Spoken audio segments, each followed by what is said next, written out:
Salam əziz şagirdlər, ümid edirəm ki, yaxşısınız. Bugündən 9-cu sinif buraxılış imtahanlarına birgə hazırlaşacağıq. Gəlin başlayaq. Dostlar, bugün dərsdə öyrənəcəklərimiz ingilis dili imtahanının xüsusiyyətləri, essenin qiymətləndirilməsi, yəni necə qiymətləndirmə olunur essedə imtahanda və imtahanda istifadə olunan ədəbiyyat siyasi. Çünki bu da vacib məqamlardan biridir ki, hansı kitabları oxusanız daha yüksək nəticə toplayacaqsınız. İmtahanın ümumi quruluşu necədir? Bizi nə gözləyir? Bizi imtahanda ümumi 26 tapşırıq gözləyir xarici dildən. Tapşırıq 1-dən 4-ə qədər olan hissə dinləmə hissəsidir. Yəni 1-ci, 2-ci, 3-cü, 4-cü tapşırıqlar sadəcə dinləməyə aiddir.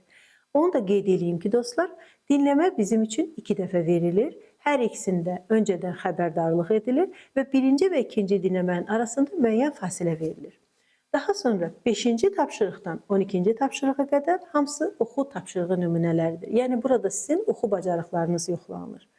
Daha sonra 13-cü tapşırıqdan 25-ci tapşırığa qədər qrammatik tapşırıqlardır.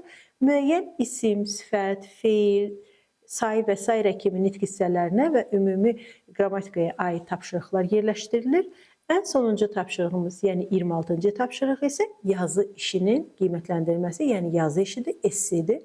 Burada 3 şəkildən ibarətdir. Daha sonra biz bununla bağlı ətraflı məlumat verəcəyik.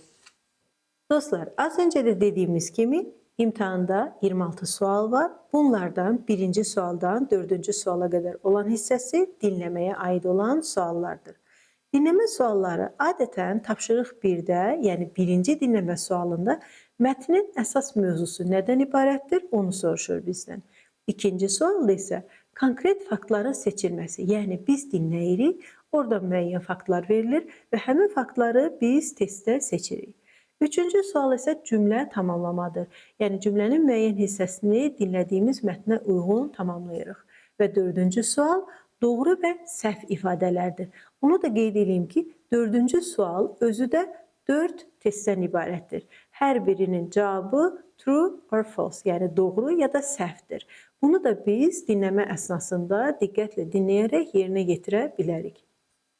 Dostlar, gəlin Dövlət İmtahan Mərkəzinin 2024-2025-ci illərdə bizlərə təqdim etdiyi dinləmə mətnləri ilə bağlı bir nümunəyə baxaq. Baxın, az öncə dediyimiz kimi 1-ci sualdan 4-cü sualda daxil olmaqla dinləməyə aid suallardır. 1-ci sual mətn nə haqqındadır? Yəni mətnin ümumi mənası nədən bəhs eləyir? Ona aid sualdır. İkinci sual isə faktların seçilməsidir. Yəni konkret olaraq hər hansı bir sual verilir. Siz də dinləmədə həmin faktlar hansı cavabı göstərirsə, ona uyğun cavabınızı deyirsiniz. Üçüncü sualda isə cümləni tamamlamadır. Bu da həmçinin faktların seçilməsini deyə bilərik. Çünki dinlədiyimiz mətndə biz bilə bilərik ki, hansı sözü deyir. Dördüncü sualda isə özü də 4 hissədən ibarətdir, 4 cümlədən ibarətdir. Hər birinin cavabı ayrılıqda true or false, yəni düzdür və ya səhvdir kimi ya A ya B cavabının birini götürərək testi tamamlamış olursunuz.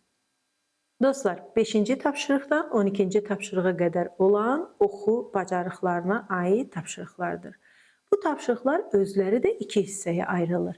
Qısa mətnlər, yəni 5, 6, 7, 3 sual qısa mətnlər olur. Amma 8-dən 12-ci tapşırığa qədər olan hissə isə uzun mətnlərdir. Bir mətn verilir, bir böyük mətn verilir və bu mətnə aid suallar verilir. Burada sual tipləri əsasən məzmunun anlayışının çıxarılmasıdır. Yəni mətn nədən bəhs edir, bu haqdadır. Faktların yoxlanılmasıdır. Yəni daha detallı məlumatları mətnin içindən biz götürüb sualları cavablayırıq. İndi isə qarşınızda Dövlət İmtahan Mərkəzinin 2024-25-ci illərdə bizə təqdim etdiyi real imtahan suallarından biri var.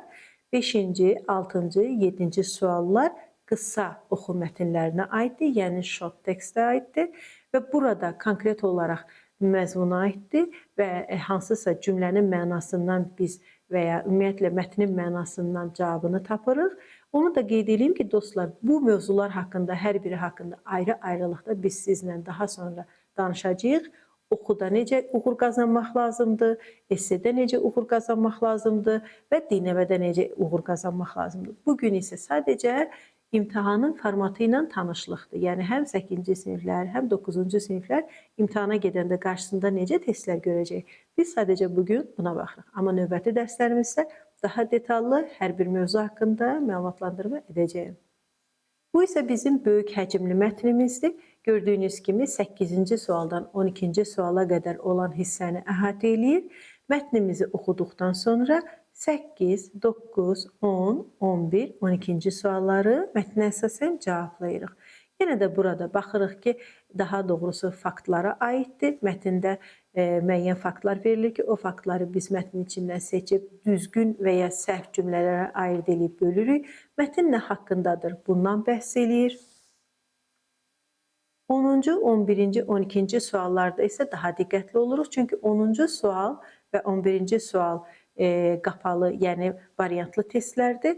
A, B, C, D, Y variantlarından birini seçirik. Amma 12-ci sualda isə daha çox açıq test tipinə girir. Çünki 1, 2, 3, 4 cavablarından biri, ikisi və ya üçü və ya dördü hansı sizlərə doğru gəlirsə, o cavabların hamısını seçirsiniz.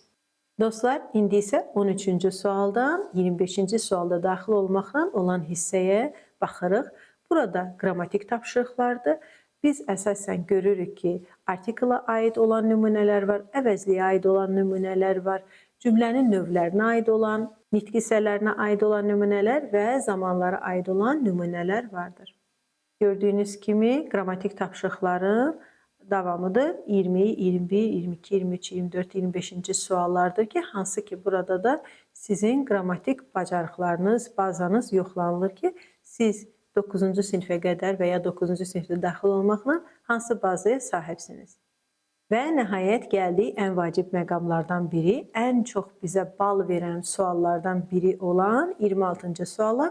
26-cı sualda yazı bacarıqları yoxlanılır. Yəni biz burada yaradıcı bir yazı yazırıq. Şəkil verilir, 3 şəkil. Gördüyünüz kimi nümunədə 3 şəkil verilib və bu 3 şəklə əsasən hekayə qururuq.